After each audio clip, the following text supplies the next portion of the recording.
میرے نبی پاک صلی اللہ علیہ وسلم نے 3 باتیں بیان کی اور بڑے میٹھے، بڑے ٹھنڈے، بڑے خوبصورت. اس خدا را جنہوں نے بچیوں کے رشتے کرنے، منت کر رہا ہوں انہوں نے بچوں کے رشتے کرنے، خدا را ان کی بنیاد صحیح رکھنا. ہم تو ایک سائیڈ پہ ہو جائیں گے، بڑے لوگ تو بڑی جلدی کونوں میں گھس جائیں گے. ان کو آگ میں نہ جھونکنا، خدا را بیٹے کے ساتھ ظلم نہ کرنا، بیٹی کے ساتھ زیادتی نہ کرنا. ان کو ساری زندگی آپس میں جھگڑنے کے لیے تنہا نہ چھوڑ دینا. میرے نبی کریم صلی اللہ علیہ وسلم نے فرمایا 3 چیزیں دیکھ کے لوگ شادی کرتے ہیں. حضور کیا؟ اللہ کے حبیب نے فرمایا لوگ دولت دیکھ کے شادی کرتے ہیں. اپنی بیٹے اور بیٹے کی شادی دولت دیکھ کے نہ کرنا، دولت متکبر بنا دیتی. لفظ حدیث میں فرمایا نہ خالی دولت نہ دیکھنا، خالی دولت دیکھ کے شادی نہ کرنا، یہ متکبر بنا دے گی. اور جو بی دولت لے کے آئے گی، جب وہ خامد کو عزت نہیں دے رہی تو خامد کی ماں کا تو دوسرا حصہ ہے، خامد کے باپ کا تو تیسرا درجہ ہے، اس کے بہن بھائیوں کا تو چوتھا درجہ ہے. تو بھائی جو خامد کو ہی سمجھتی ہے کہ یہ تو میری دولت کے پیچھے آیا ہے، تو کسی اور کو کس نظر سے وہ دیکھے گی؟ میرے نبی کریم علیہ السلام نے فرمایا لوگ چہرے کی ظاہری خوبصورتی دیکھ کے شادی کرتے ہیں، ظاہری خوبصورتی دیکھ کے، خالی حسن دیکھ کے شادی نہ کرنا، یہ تو سرکش بنا دیتا ہے. حضرت ابو بکر شبلی رحمت اللہ علیہ صوفی بزرگ تھے. ایک نوجوان آ گیا، کہنے لگا حضور میں آپ کی بیٹی پہ عاشق ہو گیا ہوں، اور میں ڈائریکٹ اس کی طرف نہیں گیا، میں نے اس کو کوئی وسوسہ دے کے اپنے ساتھ اس کو ایڈجسٹ کرنے کی کوشش نہیں کی، میں اخلاقیات کے دائرے میں رہ کے رشتہ لینے آیا ہوں. فرمایا تجھے میری بیٹی کی کون سی چیز اچھی لگی؟ نوجوان کہنے لگا خوبصورت بڑی ہے. آپ نے فرمایا ٹھیک ہے تو 1 مہینے کے بعد آنا، مگر رشتہ کر دوں گا. حضرت نے اس کو دوائی کھلائی، بچی کو دست آنے لگے، پخانے لگ گئے. 1 مہینہ سارا وہ پخانے کرتی رہی. وہ جو پخانہ کرتی تو ایک مٹکے میں گھڑے میں سنبھال دیتے. 1 مہینے کے بعد وہ نوجوان آیا، اس نے دیکھا کہ اس کی آنکھوں کے نیچے سیاہیاں پڑ گئی، رنگ بدل گیا ہے، کمزور ہو گئی، یہ ہاتھ کانپتے، ہڈیوں کا گٹھا بن کے لگی ہوئی ہے. فرمایا آجا میں تیار ہوں. پردہ ہٹایا کہ جی میری بیٹی ہے شادی. کہنے لگا میں نے تو نہیں اس سے شادی کرنی.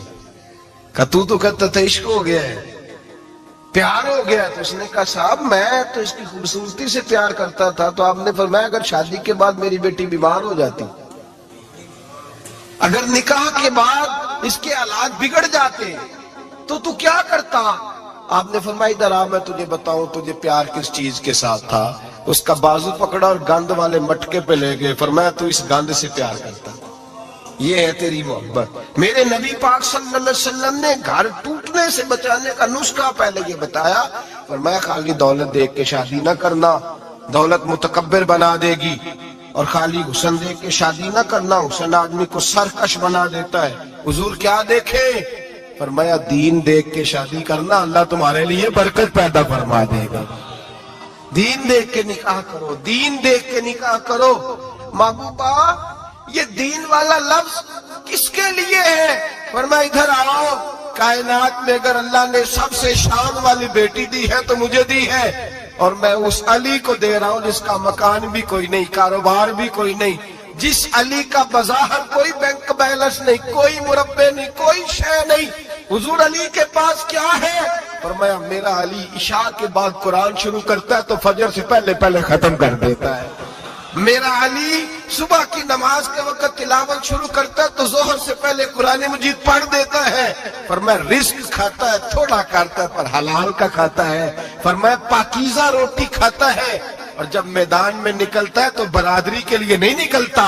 جب تلوار لے کے نکلتا ہے تو یہ مکے کے لیے نہیں لڑتا، یہ تلوار لے کے نکلتا ہے تو قومیت کے لیے نہیں لڑتا. بابو کس لیے لڑتا ہے؟ فرمایا یا خدا کے لیے لڑتا ہے یا محمد مصطفیٰ کے لیے لڑتا ہے.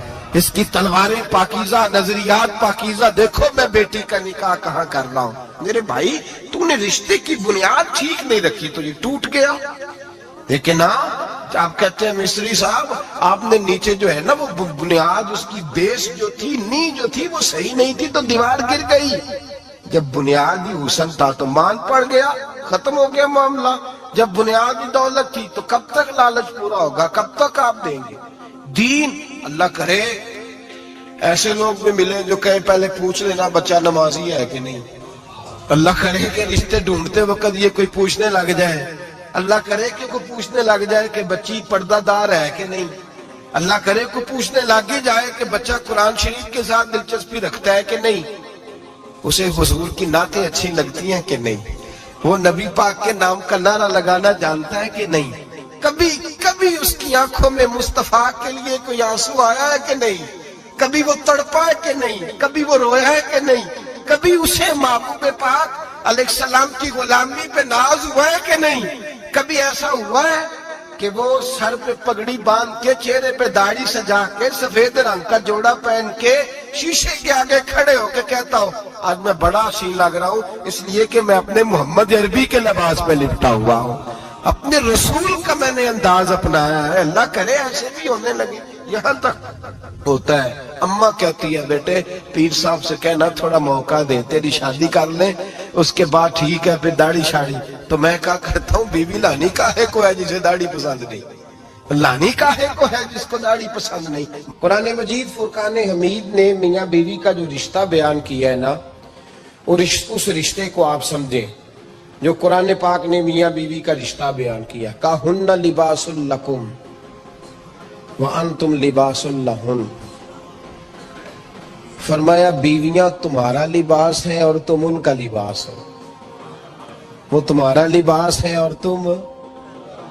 اللہ اکبر کیسا خوبصورت لفظ قرآن پاک نے. ہن لباس لکم وانتم لباس لہن. فرمایا وہ تمہارا لباس ہے اور تم. سمجھ آ رہی ہے نا جی بات کی. وہ تمہارا لباس ہے اور تم ان کا لباس ہو. تین خوبیاں تو ہر لباس میں ہوتی ہیں. تین چیزوں کے لیے لباس پہنا جاتا ہے. تین چیزیں تین قسم کی آسائشیں لباس میں پائی جاتی ہیں. اس پر تو تمام مفسرین کا اتفاق ہے. سب سے پہلی چیز لباس جو ہوتا ہے وہ بندے کو گرمی اور سردی سے بچاتا ہے. سخت سردی میں لباس لے لیں تو بندہ سردی سے بچ جاتا ہے. اس کا مطلب یہ ہوا کہ میاں بیوی ایک دوسرے کا لباس ہے.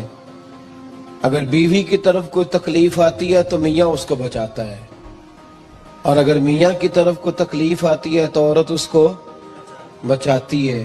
میاں بیوی ایک دوسرے کا لباس ہے. لباس کیا کرتا ہے؟ لباس آدمی کے عیب چھپاتا ہے. اس کے وجود پر کتنے دھبے ہیں کتنے نشان ہیں وہ سارے چھپا لیتا ہے لباس. میاں بیوی ایک دوسرے کے عیب چھپانے والے ہوتے ہیں. عیب بتانے والے رونا رونے والے نہیں ہوتے کہ بی بی جب بھی میکے گئی اس نے جا کے رونا شروع کر دیا. اتنی میں تانگو دوسرا ہے ہی کوئی نہیں. اور خاوند صاحب جب بھی ملے انہوں نے ایک ہی راگ الاپنا شروع کر دیا کہ میری کیا بات تھی مجھے مل کیا گیا ہے میں کیا تھا میرے ساتھ ہوا کیا ہے. تو لباس ہیں ایک دوسرے کا عیب چھپائیں گے. بولیے ایک دوسرے کا عیب چھپائیں گے. ایک دوسرے کی غلطیوں کی پردہ پوشی کریں گے. اور تیسرا لباس کا کیا مقصد ہوتا ہے؟ لباس شخصیت کا آئینہ دار ہوتا ہے. لباس آدمی کی اچھی اور خوبصورت طبیعت کا حصہ ہوتا ہے. جو لباس ہوتا ہے وہ انسان کو زینت بخشتا ہے خوبصورت کر دیتا ہے. داڑھی والا آدمی ننگے سے پھرے تو خوبصورت نہیں لگتا. ٹوپی پہن لے تو بڑا پیارا لگتا ہے. ٹوپی پہنے تو بڑا اور اگر امامہ باندھ لے تو نور نالا نور ہونا شروع ہو جاتا ہے.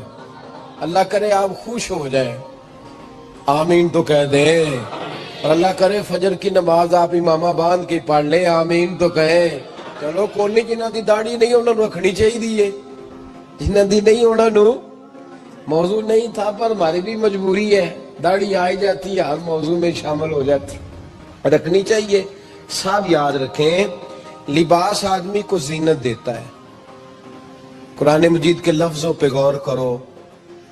اگر تو شادی کے بعد بیوی کے آنے کی وجہ سے خامد کو سکون نہیں ملا تو اس کا مطلب ہے اس نے گھر کو زینت نہیں دی. اور اگر شادی کے بعد اس بچی کو تحفظ نہیں ملا، اس کو اپنے گھر کے اندر سکون نہیں ملا، تو اس کا مطلب ہے خاوند نے اسے زینت، اس لباس نے زینت نہیں دی۔ میاں بیوی ایک دوسرے کا لباس ہے، اس مقدس رشتے کو اسلام نے باندھا اور لباس کہہ کے باندھا۔ میرے رسول کریم علیہ الصلوۃ والسلام نے پہلے تو خارجی لوگوں کو منع کیا ہے۔ میری ذاتی رائے یہ ہے کہ میاں بیوی کی ذاتی لڑائی کوئی بھی نہیں ہوتی۔ ذاتی لڑائی، میری باتوں کی سمجھ تو آ رہی ہے نا آپ دوستوں؟ کوئی نہیں آ رہی؟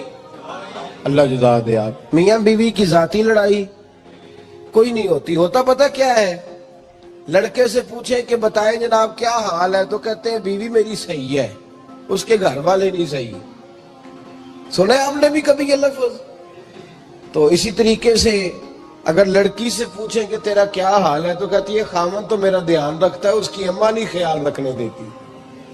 تو لڑائی جو ہوتی ہے وہ تیسرے آدمی کی وجہ سے ہوتی ہے۔ تیری اماں آئی تھی تو اس طرح کہہ گئی، تو تیرا بھائی آ گیا تھا تو وہ یہ کہہ گیا، تیسرے فرد کی وجہ سے۔ میرے نبی کریم علیہ الصلوۃ والسلام نے تیسرے بندے کو سمجھایا ہے، تیسرے فرد کو حضور نے سمجھایا ہے۔ نبی